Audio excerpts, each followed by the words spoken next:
시청자 여러분 안녕하십니까? 4월 20일 굿모닝 MBN 시작합니다. 먼저 오늘의 주요 뉴스입니다. 윤석열 대통령이 우크라이나에서 대량 학살 같은 상황이 벌어지면 인도적 지원만을 고집하기는 어렵다며 상황에 따라 군사 지원 가능성을 시사했습니다. 러시아는 전쟁 개입이라며 강하게 반발했고 북한에 대한 최신 무기 지원까지 언급하며 노골적으로 우리나라를 견제했습니다. 인천 미추홀구의 전세 사기 피해 주택에 대한 경매 유예 조치가 오늘부터 이뤄집니다. 정부와 여당은 오늘 전세 사기와 관련해 첫 당정 협의를 열고 특별법 입법 등 추가 대책을 논의합니다.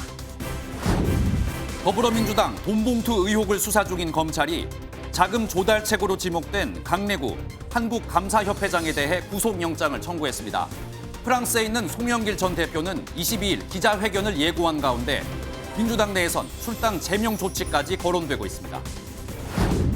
최근 투신이나 마약 투약 과정 등을 SNS로 생중계하는 일이 발생하고 있습니다. SNS 라이브 방송은 방송법 규제 대상이 아니어서 모방 범죄 우려가 커지고 있습니다. 절기상 고구인 오늘은 중부지방을 중심으로 흐리고 약한 비가 내리겠습니다. 대구 등 남부지방은 한낮 최고 기온이 30도를 웃도는 초여름 날씨를 보이겠고 내일부터는 평년 기온을 되찾겠습니다. 윤석열 대통령이 러시아와 전쟁 중인 우크라이나에 무기를 지원할 수도 있다는 뜻을 처음 내비쳤습니다. 살상 무기는 지원하지 않는다는 정부 입장에 변화가 생긴 건데 야당은 국익을 해치는 행위라고 반발했습니다. 첫 소식 신재우 기자입니다. 윤석열 대통령이 우크라이나에 대해 군사적 지원도 할 수 있음을 처음으로 시사한 건 로이터 통신과의 인터뷰에서입니다. 대규모 민간인 공격이나 학살 등의 상황이 발생한다면 인도적, 재정적 지원만 고집하긴 어려울 것이라고 밝힌 겁니다. 그러면서 불법 침략당한 나라를 수호, 복구하기 위한 제한이 국내외 법적으로 존재하긴 어렵다고 덧붙였습니다. 이는 분쟁 지역에 살상 무기를 제공하지 않는다는 정부의 기존 입장과는 사뭇 다른 메시지입니다. 윤 대통령 발언에 대해 대통령실 핵심 관계자는 인터뷰를 보면 민간인에 대한 대규모 공격이란 전제가 있는 답변이라며 추가 해석엔 선을 그었습니다. 더불어민주당은 분쟁 지역에 대한 군사적 지원은 국익을 해치는 일이라며 윤 대통령의 재고를 강력하게 요청했습니다.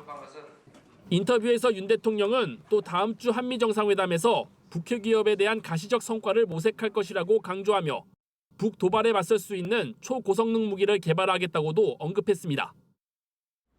방미 직전 윤 대통령이 군사 지원 가능성을 시사한 만큼 다음 주 한미 정상회담에서 미국과 우크라이나 지원 공조 방안이 나올지에 대해 관심이 쏠리고 있습니다. MBN 뉴스 신재우입니다.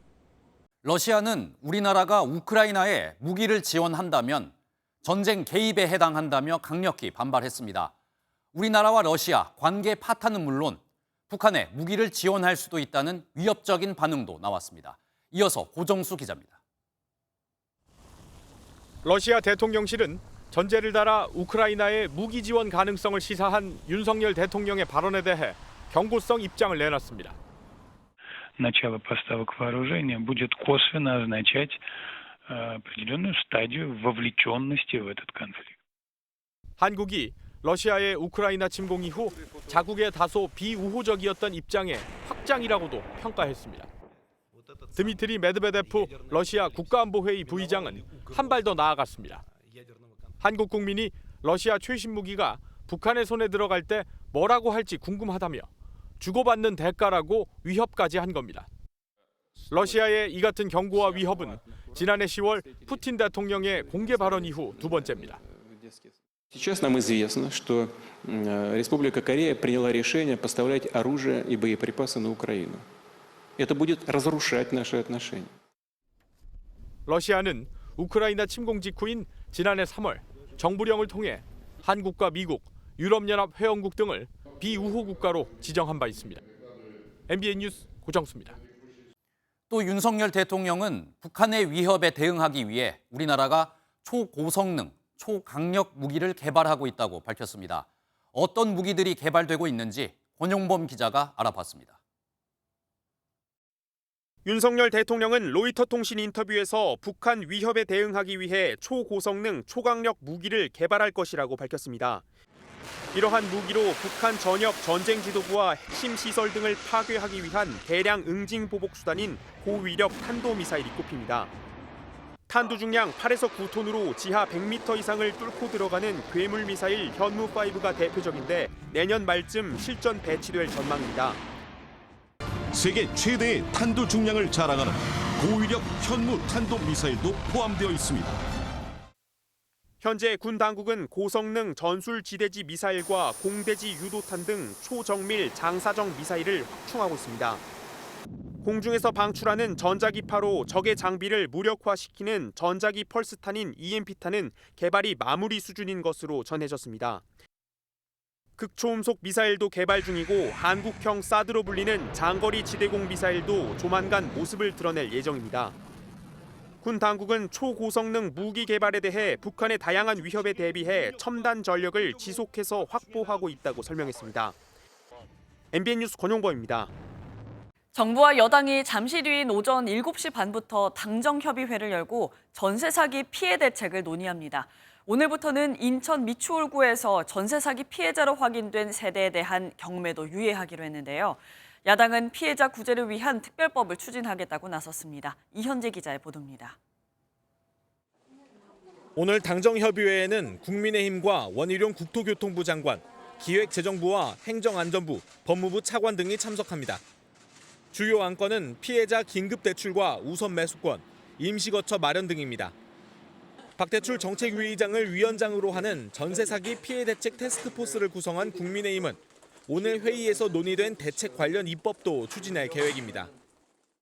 인천시 미추홀구 전세 사기 피해 주택에 대한 경매 유예 조치는 오늘부터 시행됩니다. 금융위와 국토부를 중심으로 한 범정부 태스크포스는 어제 해당 주택 채권 대부분을 보유한 금융기관들에게 경매 유예를 요청하기로 결정했습니다. 피해자들이 거리로 나앉지 않게 시간을 벌어주겠다는 겁니다. 경매 유예 기간은 최소 4개월에서 6개월 정도로 가닥이 잡혔습니다. 피해자들은 정부나 공공기관이 해당 주택들을 매입해 재임대하는 방식을 요구했지만 정부와 여당은 대체로 부정적입니다. 매입을 하더라도 그 돈이 피해자한테 갈 게 사실상 한 푼도 없는 것 같습니다. 현재 그 선순위 채권자들만 좋을 일을 야당은 정부 여당이 더 적극 개입해야 한다고 비판하며 피해자를 먼저 지원하고 이후 사기범에게 구상권을 청구하는 특별법을 추진하겠다고 밝혔습니다. 경매 일시 중단 조치도 필요합니다.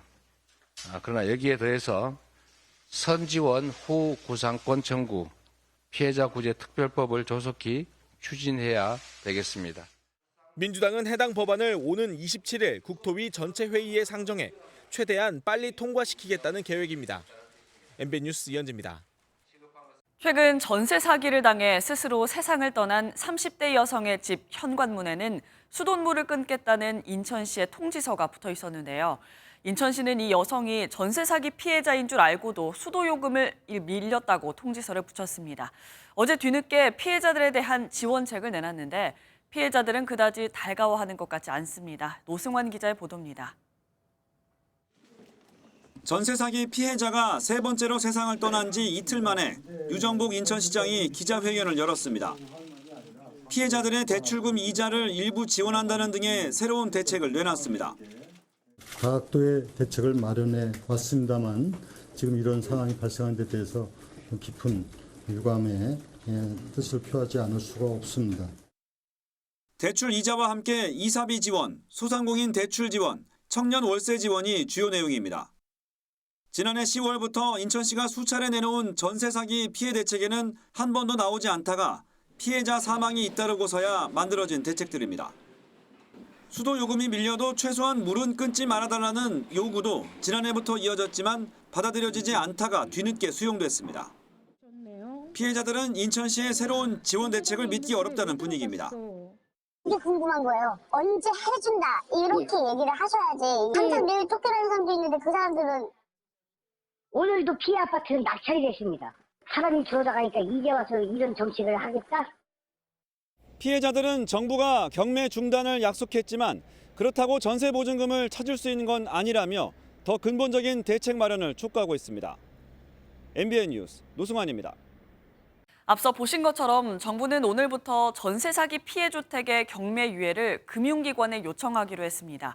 하지만 MBN 취재 결과 이미 피해 주택에 설정된 400건 이상의 근저당이 채권 추심업체들로 넘어간 것으로 확인이 돼 이런 요청이 받아들여질지 미지수입니다. 이교욱 기자가 단독 보도합니다. 인천 미추홀구의 한 아파트입니다. 보증금을 떼일 위기에 놓인 전세 사기 피해자가 거주하는 곳인데 건축왕 남모 씨 일당은 이 집을 담보로 대출을 받았습니다. 매매가가 1억 중후반대인 이 아파트에 걸려있는 근저당 액수는 1억 4천만 원이 넘습니다. 보통 경매에는 시세보다 더 싸게 물건이 나오기 때문에 세입자들이 돌려받을 수 있는 보증금은 거의 없다고 봐도 되는데요. 그 때문에 경매를 막고자 하는 세입자들의 목소리가 담긴 호소문이 아파트 곳곳에 붙어 있습니다. 문제는 선순위 채권자인 A금고가 올해 초 이 대출 채권을 추심업체로 넘겼다는 겁니다. MBN 취재 결과 전세 사기 피해자 집에 설정된 근저당권 1,300여 건 중 이미 412건이 12곳의 민간 채권 추심업체로 넘어간 것으로 확인됐습니다. 이들 추심회사들은 선순위자인 제2금융기관들로부터 해당 주택의 채권을 싸게 사들인 뒤 집을 매각해 돈을 회수하기 때문에 정부 요청에 난색을 나타내고 있습니다. 유예를 하게 될 경우에는 손실이 발생을 하니까 그 손실된 부분을 누가 부담을 할 건지에 대한 결정이 나와야 되거든요. 유예 요청을 받아들인다 해도 경매를 무한정 미룰 수 없는 데다 일단 경매가 진행되면 피해자들에게 돌아갈 몫은 거의 없어 경매 유예가 근본 대책이 될 수 없다는 지적입니다. MBN 뉴스 이교욱입니다. 이번엔 민주당 돈봉투 의혹 소식입니다. 검찰이 강래구 한국감사협회장에 대해 구속영장을 청구했습니다. 송영길 전 대표는 나와 상관없는 일이라며 해명하고 있지만 검찰이 확보한 녹취 파일에는 여러 차례 송영길 전 대표의 이름이 등장했습니다. 이상엽 기자입니다. 더불어민주당 전당대회 돈봉투 살포 의혹을 수사 중인 검찰이 전달책으로 지목된 강래구 한국수자원 공사감사를 어제 두 번째로 소환한 뒤 구속영장을 청구했습니다. 강 감사는 윤관석 의원의 지시를 받아 현역 의원 몫으로 6천만 원을 마련한 뒤 20개의 봉투로 나눠 뿌리는 데 관여했다는 혐의를 받고 있습니다. 강 감사는 지난 2020년 9월 이정근 전 민주당 상무부총장에게 뒷돈을 건넨 사업가 박모 씨로부터 발전 설비 납품 청탁 명목으로 뇌물 300만 원을 받았다는 의혹도 받고 있습니다. 검찰 관계자는 공여자들이 자금을 마련하고 전달하는 과정에서의 역할을 조사하고 수수자들도 특정하고 있다고 설명했습니다. 송 전 대표는 돈봉투 전달 사실을 알지 못한다고 밝혔습니다. 하지만 검찰은 당시 강 감사가 송 전 대표에게 보고했고 송 대표도 직접 돈봉투를 뿌린 정황이 담긴 녹취 파일을 확보했습니다. 내가 그 얘기도 했어. 송만이 형이 좀 연결해줘서 그거 좀 나눠줬다. 그렇게 얘기는 했어 내가. 누구한테? 영길이 형한테. 검찰은 강 회장의 신병을 확보하는 대로 송 전 대표의 관여 여부와 금품 조달 대가로 주고받은 게 있는지 추궁할 예정입니다. MBN 뉴스 이상엽입니다. 돈봉투 의혹의 핵심 인물인 송영길 전 대표는 지금 프랑스 파리에 머물고 있습니다. 빨리 귀국하라는 당의 요청에도 즉답을 피하고 있는데요. 민주당 내부에서도 송영길 전 대표를 향한 강한 비판이 이어지고 있습니다. 김태린 기자입니다. 이재명 더불어민주당 대표의 귀국 촉구에 22일 현지에서 기자회견을 열겠다고 답한 송영길 전 대표. 사실상 귀국 요청을 거부한 것으로 해석되며 당 지도부에서 비판이 이어졌습니다. 돈을 주거나 받은 게 아니라면서 왜 녹취록에 그런 말들이 들어가 있는 겁니까? 떳떳하다면 피할 이유도 미룰 이유도 없습니다. 민주당 최대 의원 모임인 더 좋은 미래는 입장문을 통해 귀국을 미루며 외국에서 기자회견을 하겠다는 건 책임 있는 지도자로서 매우 부적절한 태도이자 처신이라고 꼬집었습니다. 초선 의원들 역시 송 전 대표의 귀국을 촉구하며 당 쇄신을 주문했습니다. 우리 당에 아직 구태가 남아있다면 모두 드러내 일소하고 완전히 새로운 당으로 다시 태어나는 노력을 해야 한다고. 공개적으로 출당이나 제명을 요구하는 목소리도 나왔습니다. 이낙연계 윤영찬 의원은 SNS에 송 전 대표가 입국을 거부한다면 당은 선제적으로 송 전 대표에 대한 출당이나 제명 조치를 취해야 한다고 했습니다. 김기현 국민의힘 대표는 숨는 자가 범인이라며 이재명 대표를 향해 더 이상 머뭇거리지 말고 실체적 진실을 밝히는 일에 더 과감하게 임해야 한다고 강조했습니다. MBN 뉴스 김태리입니다. 송영길 전 대표의 보좌관이자 최측근인 박모 씨는 이번 돈봉투 사건의 키맨으로 꼽히고 있습니다. 검찰은 돈봉투 전달 과정에서 7천만 원이 박 씨를 통해 넘어간 것으로 보고 있는데요. 조만간 박 씨를 소환 조사할 계획입니다. 이어서 홍지호 기자의 보도입니다. 경기도 양평에 있는 송영길 전 대표의 보좌관을 지낸 박모 씨의 집입니다. 취재진은 자택을 찾아가고 여러 차례 통화를 시도했지만 박 씨와 연락이 닿지는 않았습니다. 송영길 그 대표할 때 보좌관 했었다는 건 알고 있는데 지금은 어디 있는지 모르겠어요.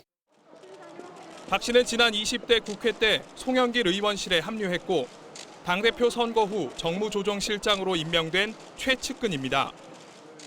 2021년 전당대회에서도 실무를 총괄한 박 씨를 검찰은 사건의 키맨으로 보고 있습니다.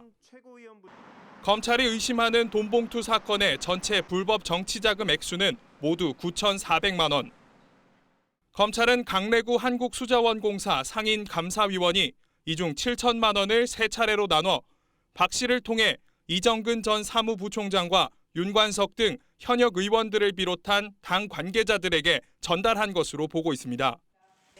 이 전 부총장은 돈을 넘긴 뒤 박 씨에게 전달했음이라는 메시지를 보낸 것으로도 알려졌습니다.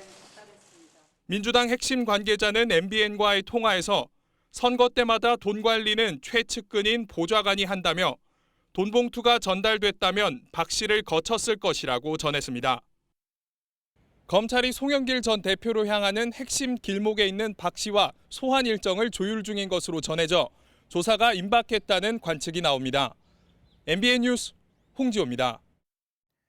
윤석열 대통령이 4.19 혁명 기념사에서 민주당의 돈봉투 사건을 겨냥한 듯 민주주의는 돈에 의한 매수로 도전을 받을 수도 있다고 말했습니다. 일반적인 기념사와는 매우 달랐는데 사기꾼이란 표현도 나왔습니다. 이 내용은 원중희 기자입니다. 제63회 4.19 혁명 기념식에 참석한 윤석열 대통령은 혁명으로 지켜낸 자유민주주의가 위기를 맞고 있다고 진단했습니다.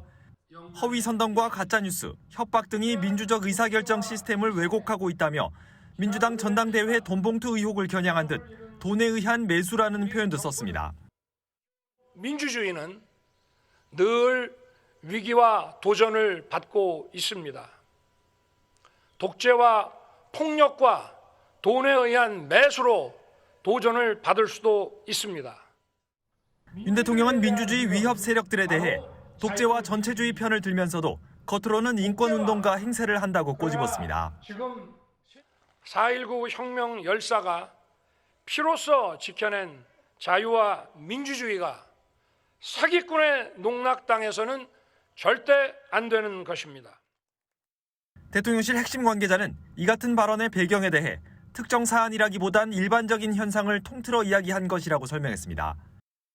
윤 대통령은 기념식에서 퇴장할 때 이재명 민주당 대표와 만나 악수를 나눴지만 별다른 대화는 하지 않았습니다. 민주당은 4.19 혁명 기념사는 정치 선동의 수단이 아니라며 야당과 언론을 공격하기 위한 수단으로 삼은 점은 유감스럽다고 밝혔습니다. MBN 뉴스 원중입니다. 오늘 중부지방은 때이른 더위가 물러가고 계절이 제자리를 되찾겠습니다. 하지만 남부지방은 기온이 크게 오르면서 여름 더위가 나타나겠는데요.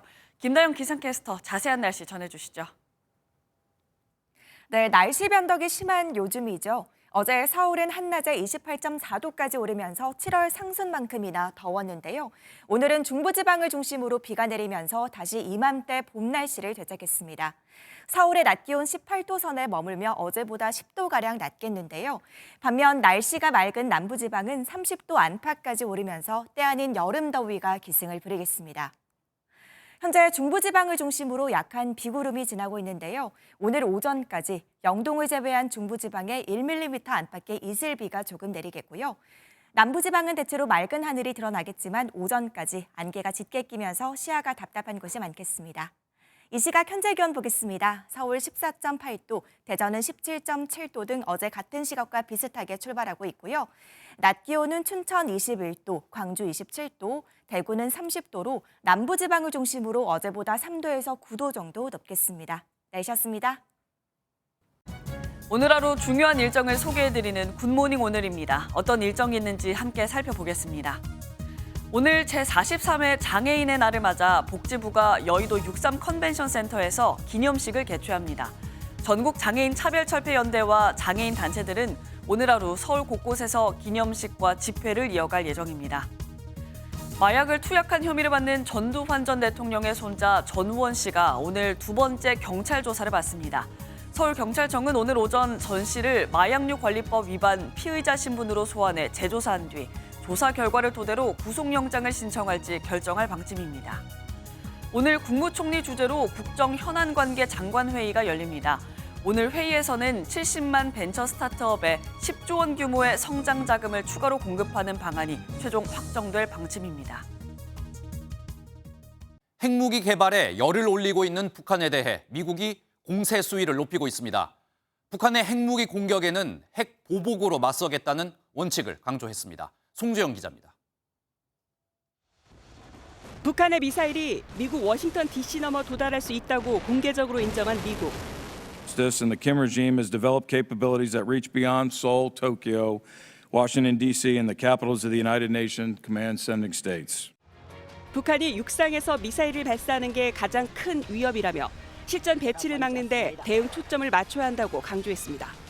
지난 13일 북한이 발사한 화성 18형은 연료 주입 시간이 더 짧아 미국의 대응 능력에도 부정적인 영향을 끼친다고도 평가했습니다. In other words, it will shorten your indications of warning, so you may get more surprise. Yes, sir. Okay. 어느 시점에 북핵 위협을 미사일이 아닌 핵무기로 대응할지 묻자 핵 보복 원칙을 밝혔습니다. If North Korea were to take that shot, that will be the time when the nuclear retaliation, the strategic deterrence portion also has to play its part. It's real. 미국은 차세대 요격 미사일을 늦어도 2028년에 알래스카와 캘리포니아에 배치해 북한 위협에 대응할 역량을 강화한다는 계획입니다. MBN 뉴스 송주영입니다. 북한이 이번 달 안으로 발사 준비를 마치겠다고 선언한 군사정찰위성 1호기의 윤곽이 공개됐습니다. 앞서 공개된 광명성 3호와 4호보다 보다 큰 육각기둥 모양인데 북한이 위성을 운용하게 될 경우 핵무기 선제 타격 위협이 커질 것이란 우려가 나옵니다. 안병수 기자입니다. 딸 김주애와 함께 국가우주개발국을 현지 지도한 김정은 북한 국무위원장. 이 자리에서 군사정찰위성 1호기를 때맞춰 발사할 수 있도록 준비하라고 지시했습니다. 김정은 동지께서는 4월 현재 제작 완성된 군사정찰위성 1호기를 계획된 시일 안에 발사할 수 있도록 비상설 위성 발사 준비위원회를 구성하고 최종 준비를 다구쳐 끝내며 25일 조선인민혁명군 창건 91주년과 오는 26일 한미 정상회담 등이 임박한 시점으로 거론됩니다. 육각 기둥 모양의 위성 윤곽도 공개됐습니다. 현지 지도 장면 등을 종합하면 상단에 태양 전지판 4개를 펼친 모습에 무게는 200에서 300kg으로 추정됩니다. 100kg급으로 알려진 광명성 3호와 4호보다 큰 것으로 고성능의 전자광학 카메라와 1톤 이상의 위성 탑재체 발사가 가능할 것으로 추정됩니다. 위성을 궤도에 올리는 데 성공한다면 국내 주요 군사기지를 모두 엿볼 수 있다는 우려가 나옵니다. 서에서 동으로 돌잖아, 지구가. 그리고 자기는 남북으로 돌고 있고. 그러면 다 촬영할 수 있는 거죠. 북한이 보유한 여러 핵 투발 수단과 시너지 효과를 낼 것이란 주장도 제기됩니다. 우리 군은 한미 정보 당국이 위성 발사 장소 후보인 서해 위성 발사장을 포함한 북한 동향을 면밀히 주시하고 있다고 밝혔습니다. MBN 뉴스 안병수입니다. 최근 울산에서 출근길 횡단보도를 건너던 20대 여성을 치고 달아난 음주 뺑소니범 소식 전해드렸는데요. 이 가해 남성은 사고를 낸 뒤 현장에 돌아왔다가 이내 다시 현장을 벗어난 사실이 확인됐습니다. 법원은 남성에 대해 도주 우려가 있다며 구속영장을 발부했습니다. 이혁재 기자입니다. 횡단보도를 건너는 여성을 들이받는 승용차. 사고를 낸 뒤 아무 조치도 하지 않고 현장을 빠르게 벗어납니다. 20대 남성이 음주운전을 하다 사고를 내고 도망치는 모습입니다. 비상등을 켠 채 달아났던 남성은 잠시 뒤 반대편 도로로 사고 현장에 돌아왔다가 다시 도주한 사실도 드러났습니다. 남성은 5km 정도 떨어진 자택에서 붙잡혔는데 당시 혈중 알코올 농도는 면허 취소 수준이었습니다. 술을 마셨다라고 이렇게 조사가 됐습니다. 지금까지 마셨다라고. 남성은 자신이 일하는 가게에서 늦게까지 술을 마시고 운전대를 잡았는데 종합보험은 물론 책임보험조차 가입하지 않은 상황이었습니다. 이 사고로 머리를 심하게 다친 피해 여성은 병원으로 옮겨졌지만 아직 의식을 찾지 못하는 것으로 알려졌습니다. 가족들은 보험사로부터 치료비를 한 푼도 받을 수 없어 정부 지원에만 기대야 하는 상황. 가해 남성은 영장심사에 앞서 피해자에게 죄송하다고 말할 뿐이었습니다. 법원은 남성에게 도주 우려가 있다고 보고 구속영장을 발부했습니다. MBN 뉴스 이혁재입니다. 어제 오후 2시 40분쯤 전남 화순군의 한 요양병원 지하 목욕탕에서 불이 나 환자와 의료진 등 20명이 연기를 흡입해 병원으로 이송되고 180여 명이 대피했습니다. 환풍기를 설치하기 위해 용접 작업을 하다 불이 난 것으로 파악되는데 스프링클러가 작동하면서 불은 40여 분 만에 모두 꺼졌습니다. 해당 요양병원은 지난 10일에도 같은 장소에서 불이 나 보수 수리 작업 중이었던 것으로 알려졌습니다. 요즘 휴대전화만 있으면 누구나 온라인에서 실시간 소통을 할 수 있는 라이브 방송이 유행입니다. 그런데 마약 투약은 물론 투신 과정이나 성적 학대까지 눈뜨고 볼 수 없는 잔인한 내용들이 생중계로 담기는 경우도 많습니다. 상황이 심각하지만 마땅한 처벌 규정은 없는 것으로 보입니다. 이규현 기자가 취재했습니다. SNS 라이브 방송 도중 갑자기 마약이라고 주장한 물질을 꺼내는 고 전두환 씨 손자 전우원 씨. 이건 하는 겁니다. 이것도 할 거예요. 이거 해도 안 죽어요. 그러니까 다 할 거예요. 최근 강남의 고층 건물에서 10대 여중생이 투신하는 장면이 여과 없이 생중계되면서 충격을 줬습니다. 앞서 중학생들이 강제로 동급생 옷을 벗기며 성적 학대를 한 장면도 30여 명이 접속한 SNS 라이브 방에서 여과 없이 노출됐습니다. 마음만 먹으면 누구나 반사회적인 사건 사고 영상을 실시간 송출할 수 있는 겁니다. 제가 지금 켠 SNS 라이브 방송은 방송법 규제 대상이 아니기 때문에 폭력이나 마약 투약 등이 생중계되더라도 실시간으로 이를 단속하기란 사실상 불가능합니다. 화살표가 있어서 공개가 사전에 되는 것도 아니고 하니까 방송을 하고 날아가 버리면 나중에 그 정보를 저희가 찾아서 심의하는 게 좀 어려움은 있죠. 게다가 방송된 장면 속 행위 자체 처벌은 가능해도 방송 자체를 처벌할 규정은 없습니다. 또 SNS 사업자가 해외에 있는 만큼 자정 노력을 기대해야 하는 상황입니다. 제재 조치라든가 아니면 또 과태료를 조금 더 강하게 부과할 수도 있고요. 그리고 해외 사업자가 그런 부분들을 받아들여서 실제 콘텐츠를 삭제할 수 있거나 내리는 조치를 할 수 있게끔. SNS를 주로 사용하는 10대들이 범죄 모방이나 집단 트라우마 위험에 그대로 노출됐다는 지적이 나오는 만큼 대책 마련이 시급해 보입니다. MBN 뉴스 이규현입니다. 서울 강남에서 10대 학생이 SNS로 극단적 선택을 생중계한 사건과 관련해 경찰이 인터넷 커뮤니티 이용자가 관련됐는지 살펴보고 있습니다. 경찰은 신대방 패무로 불리는 이용자들이 해당 학생에게 성착취를 저질렀다는 의혹이 일자 사실관계를 확인하고 있다고 밝혔습니다. 이들은 지난 2020년부터 서울 신대방동의 한 다세대 주택에서 함께 숙식을 해온 것으로 알려졌습니다.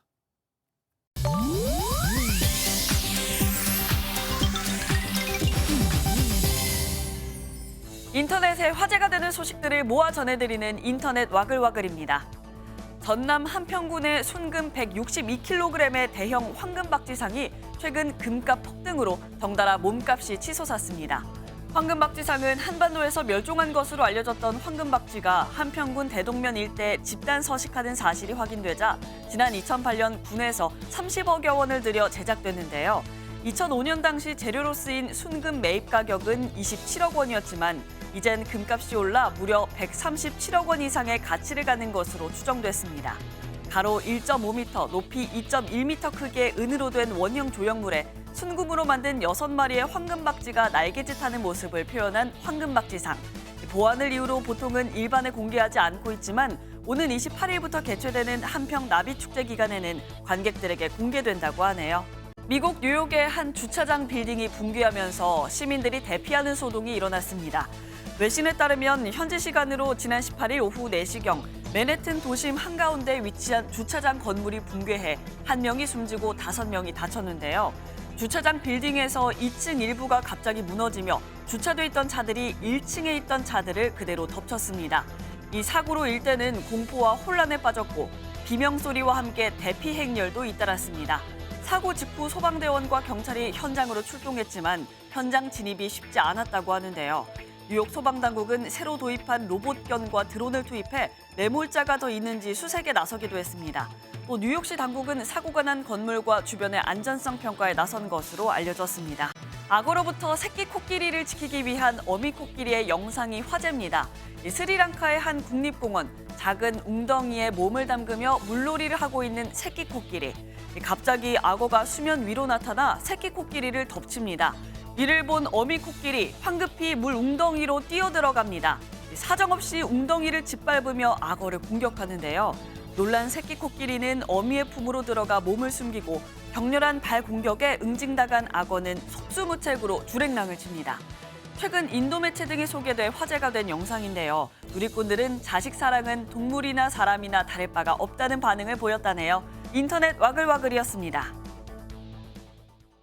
시가 60억 원 규모의 수출용 국산 담배 13만 보루를 밀수입한 일당이 세관에 적발됐습니다. 합판을 수입한다고 세관을 속인 뒤 합판 가운데 공간을 만들어 담배를 숨기는 이른바 심지박기 수법을 이용했습니다. 안진우 기자입니다. 베트남에서 수입한 대형 합판입니다. 겹겹이 쌓인 얇은 합판을 하나씩 분리하자 밀수한 담배가 드러납니다. 연합장입니다. 연합장. 네. 또 다른 수입 합판에도 담배가 숨겨져 있습니다. 동남아로 수출한 국산 담배 130만 갑을 다시 국내로 밀반입한 일당이 세관에 적발됐습니다. 2020년부터 지난해까지 이런 수법으로 모두 5차례에 걸쳐 시가 60억 원 상당의 담배를 밀반입했습니다. 혹시 있을지도 모르는 세관 수사 차량의 추적을 탐지하거나 방해할 목적으로 차량 2대를 미리 배치해 놓는 등 밀수입 계획을 치밀하게. 수출용 담배는 세금이 붙지 않아 동남아 등지에서 저렴하게 유통되는 점을 악용했습니다. 4만 5천 원인 담배 한 보루를 만 원에 밀수해 국내에서 2~3배 가격을 받고 되팔았습니다. 밀수된 담배 13만 보루 중 3만 보루는 이미 부산 등지에서 유통된 것으로 확인됐습니다. 세관은 남은 담배 10만 보루를 압수하고 일당 6명 중 총책 등 주범 3명을 구속했습니다. MBN 뉴스 안진우입니다. 최근 미국은 좀비 마약으로 불리는 펜타닐 때문에 몸살을 앓고 있습니다. 지난 2021년 미국 젊은 층의 사망 원인 1위로 꼽힌 이 펜타닐은 중국이 주 공급처로 지목되고 있습니다. 미국은 국경을 초월한 마약과의 전쟁을 벌이고 있습니다. 서영수 기자가 보도합니다. 팔다리를 축 늘어뜨린 채 마치 좀비처럼 비틀거리는 사람들이 거리를 활보합니다. 대낮부터 펜타닐에 중독된 사람들로 가득한 이 거리엔 좀비랜드란 별명이 붙었습니다. 최근 유명 래퍼와 배우도 펜타닐 과다 복용으로 숨졌을 만큼 펜타닐이 미국 사회의 가장 큰 골칫거리로 떠올랐습니다. 미국 청장년층 사망 원인 1위로 연간 7만 명 넘는 미국인의 목숨을 앗아갔는데 총격 사건으로 인한 사망자보다 3배 이상 많습니다. Fentanyl is killing more than 70,000 Americans a year. So let's launch a major surge to stop fentanyl production and the sale and trafficking with more drug detection machines, inspection cargo, stop pills and powder at the border. 원래 말기암 환자용 진통제로 개발된 펜타닐의 무기는 강력한 중독성과 저렴한 가격. 뉴욕 등 21개 주에서 대마가 합법화된 미국에선 더 강한 마약을 찾는 사람이 늘면서 펜타닐이 순식간에 퍼져나갔다는 분석입니다. I've had 6 good friends die in front of me the last 3 years and many acquaintances die. 미국 정부는 중국이 불법적인 펜타닐 원료 생산을 사실상 방치하고 있다고 보고 있습니다. The PRC government must stop the unchecked flow of fentanyl precursor chemicals that are coming out of China. Earlier this morning, the Treasury Department announced sanctions against 2 Chinese companies. 중국은 남 탓하지 말라며 팽팽히 맞서는 상황. 美方对中国企业和公民的起诉和制裁，将为中美竞逐合作制造进一步障碍。 과거 중남미가 주 무대였던 미국 마약과의 전쟁. 이제 그 전쟁터가 중국으로 이동할 조짐을 보이고 있습니다. MBN 뉴스 서영수입니다.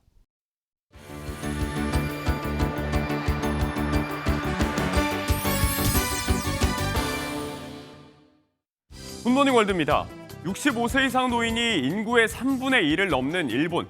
최근 시니어들에게 단연 인기인 스포츠가 있다는데요. 인생은 60부터 노익장을 과시하는 어르신들을 만나봅니다. 흰머리를 휘날리며 패스를 하고 멋지게 골망을 흔듭니다. 일본의 시니어 축구 리그 선수들입니다. 축구는 부상 위험 때문에 노인들에겐 격렬한 운동으로 여겨졌죠. 하지만 최근 일본에서는 노인 축구가 건강도 챙기고 친구도 사귈 수 있는 스포츠로 각광받고 있습니다. 처음 리그가 생길 때만 해도 70세 이상 선수들이 뛸 수 있는 팀은 4개뿐이었지만 이젠 18개 팀으로 늘었답니다. 최고령 선수의 나이가 무려 93세라고요. 폼은 일시적이지만 클래스는 영원하다는 말, 바로 이럴 때 쓰는 게 아닐까요? 동물 학대라는 비판 속에 전 세계적으로 투우 경기가 사라지는 추세인데요. 워낙 전통적으로 투우를 사랑했던 멕시코에서는 투우 재개를 촉구하는 목소리 역시 만만치 않다고 합니다. 화가 잔뜩 난 채 달려드는 황소와 한바탕 사투를 벌이는 투우사들. 지난해 멕시코시티에서 열린 마지막 투우 경기입니다. 세계에서 가장 큰 투우장이 있을 정도로 멕시코는 투우의 진심인 나라인데요. 동물 학대라는 비판이 일면서 지난 여름부터 멕시코시티에서도 투우가 금지됐습니다. 하지만 투우가 문화유산으로 지정된 지역도 있는 만큼 투우를 다시 허가해달라는 목소리도 나오고 있습니다. 투우를 계속하게 해달라는 3만 3천 명의 서명과 함께 도심에는 웅장한 투우 음악이 온종일 울려 퍼졌는데요. 공존을 위한 해법 찾을 수 있을까요? 공룡이라면 사족을 못 쓰는 아이들부터 한때 어려운 공룡 이름 척척 외우던 어른이들까지 설렐 만한 소식입니다. 유럽 최초로 이 티라노사우루스 화석이 경매에 나왔는데요. 최종 낙찰가 과연 얼마였을까요? 웅장한 자태를 뽐내는 공룡의 뼈대. 역동적인 자세, 거대한 턱뼈와 날카로운 이빨, 먹이를 찾아 어슬렁거렸을 그 모습이 생생합니다. 7천만 년 전 지구를 지배했던 백악기의 폭군 티라노사우루스 렉스 화석인데요. 3마리의 티라노에서 나온 293조각의 뼈로 만들어져 T-렉스 293 트리니티라고 이름 붙은 이 화석이 스위스 경매에서 낙찰됐습니다. 길이 11m 이상의 높이가 4m, 특히 절반 이상이 실제 뼈로 구성돼 더 가치가 높다는데요. 낙찰가는 무려 600만 달러, 우리 돈 약 80억 원이었습니다. 크기도 가격도 어마어마하죠. 굿모닝 월드였습니다.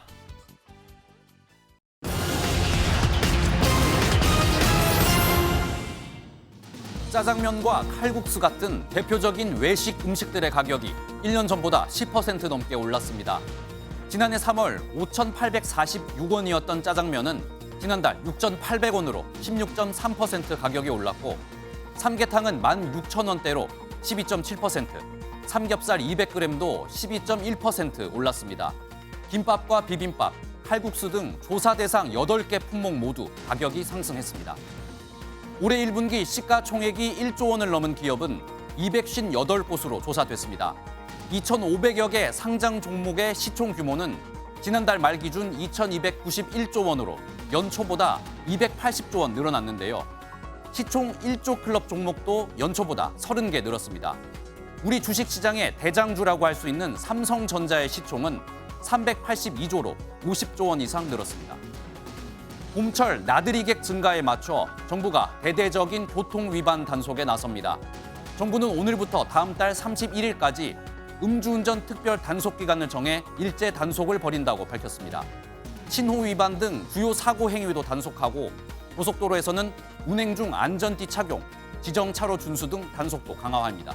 굿모닝 경제였습니다. 설탕 가격이 12년 만에 최고치를 기록한 데 이어서 소주의 원재료인 이 주정 가격도 1년 만에 또 올랐습니다. 지난해에 이어서 올해도 식품 가격 도미노 인상이 이어질까 서민들은 우려하고 있습니다. 이현재 기자가 취재했습니다.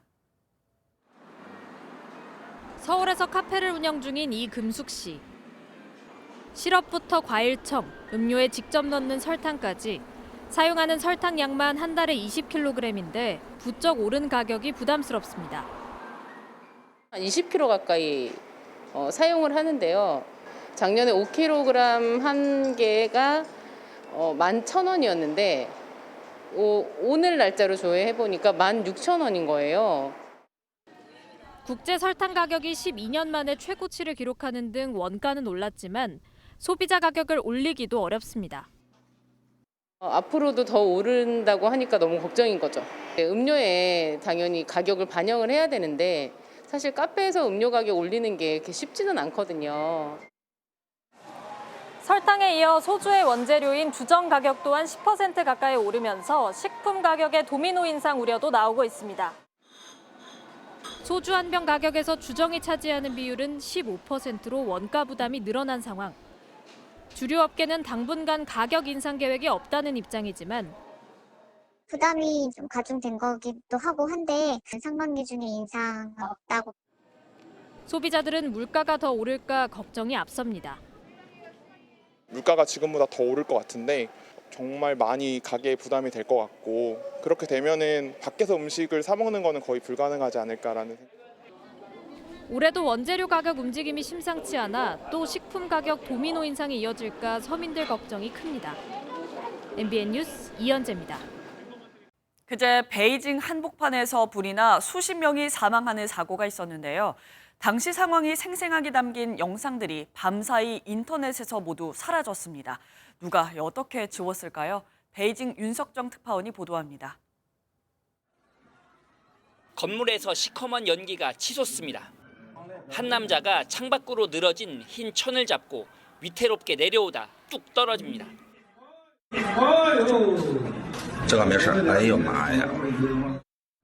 그제 오후 수도 베이징의 한 병원에서 발생한 화재로 현재까지 30명 가까이 목숨을 잃었습니다. 대부분 미처 병원을 빠져나오지 못한 고령의 입원 환자들입니다.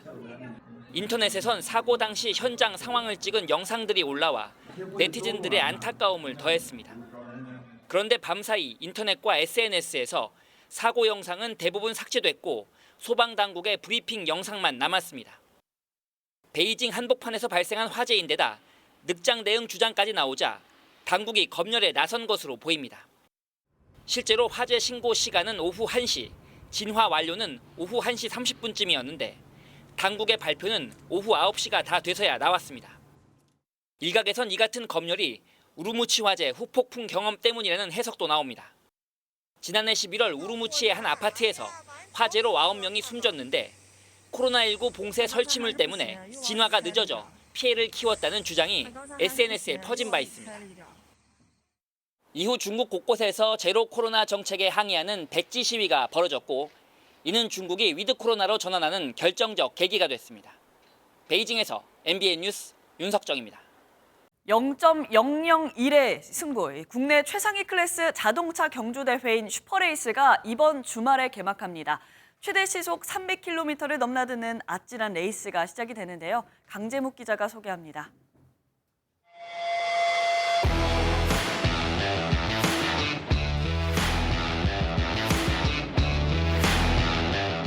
벼락 같은 굉음을 내며 질주하는 차량들.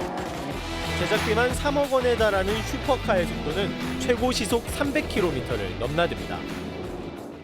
드라이버들은 긴장 속에 1000분의 1초 속도 전쟁을 향한 준비를 시작합니다. 저희 일반 도로에서는 법에 어긋나기 때문에 이렇게 밟을 수 없거든요. 느껴보시는 속도를 느끼고 정말 처음 느껴보는 그런 느낌이실 것 같아요.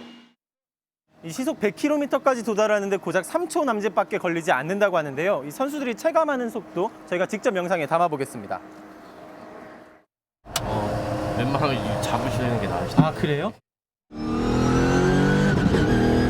몸을 가누기 힘들 정도로 심하게 흔들리는 차량. 직선과 곡선이 수시로 반복되는 코스에도 드라이버의 질주는 멈춤이 없습니다.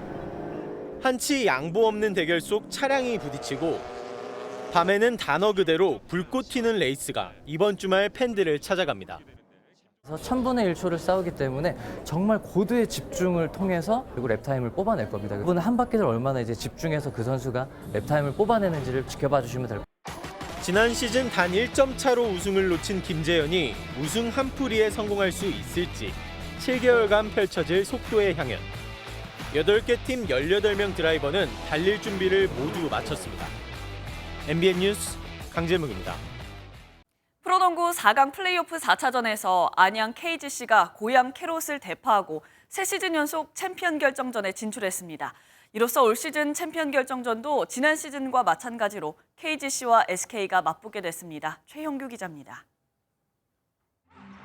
경기 초반부터 KGC는 체력이 떨어진 캐롯을 거세게 몰아붙였습니다. 상대 코트에서부터 강하게 압박해 캐롯의 실책을 6개나 만들어낸 사이 공격에서는 문성곤이 불을 뿜었습니다. 1쿼터에만 3점 슛 3개에 13점을 꽂아 넣은 문성곤이 외곽에서 활약하는 동안 골밑에서는 오세근이 힘을 내며 캐롯의 림을 폭격했습니다. 캐롯도 전성현의 장거리 3점 슛과 로슨의 득점포로 반격에 나섰지만 KGC는 3쿼터 오세근의 초장거리 버저비터로 찬물을 끼얹었습니다. 수비에서도 캐롯의 장기인 3점 슛을 꽁꽁 묶은 KGC는 한때 30점이나 앞설 정도로 시종일관 압도했고 결국 89대 61로 압승을 거두고 챔피언 결정전에 올라갔습니다. 올해 또 챔프전에 왔는데 좋은 경기 해서 이번에는 다 같이 웃으면서 마무리했으면 좋겠습니다. 모기업의 자금난에도 극적으로 창단 첫 플레이오프에 올라 투혼을 발휘한 캐롯은 막판 체력이 떨어지며 아쉽게 4강에서 멈춰섰습니다. 지난 시즌 준우승을 서력하려는 KGC냐, 2시즌 연속 챔피언에 도전하는 SK냐, 두 팀의 혈전은 오는 25일부터 열립니다. MBN 뉴스 최영규입니다. 날씨 변덕이 심한 요즘이죠. 어제 서울은 한낮에 28.4도까지 오르면서 7월 상순만큼이나 더웠는데요. 오늘은 중부지방을 중심으로 비가 내리면서 다시 이맘때 봄 날씨를 되찾겠습니다. 서울의 낮 기온 18도 선에 머물며 어제보다 10도가량 낮겠는데요. 반면 날씨가 맑은 남부지방은 30도 안팎까지 오르면서 때 아닌 여름 더위가 기승을 부리겠습니다. 현재 중부지방을 중심으로 약한 비구름이 지나고 있는데요. 오늘 오전까지 영동을 제외한 중부지방에 1mm 안팎의 이슬비가 조금 내리겠고요. 남부지방은 대체로 맑은 하늘이 드러나겠지만 오전까지 안개가 짙게 끼면서 시야가 답답한 곳이 많겠습니다. 오늘 중부지방 하늘빛은 종일 흐리겠고요. 강원 산지에는 강풍주의보가 내려진 가운데 초속 25m 이상의 돌풍이 불어들겠습니다. 남부지방은 낮 동안 볕이 강하게 내리쬐면서 오존 농도가 짙게 나타나겠습니다. 이 시각 현재 기온 보겠습니다. 서울 14.8도, 대구는 18도 등 어제 같은 시각보다 높게 출발하고 있고요. 낮 기온은 춘천 21도, 광주 27도, 대구는 30도로 남부지방을 중심으로 어제보다 3도에서 9도 정도 높겠습니다. 이번 주말 동안 하늘에는 구름이 많이 끼겠고요. 다음 주 화요일에는 또다시 전국에 비가 내리겠습니다. 날씨였습니다. 목요일 아침 굿모닝 MBN 마칩니다. 함께해 주신 여러분 고맙습니다.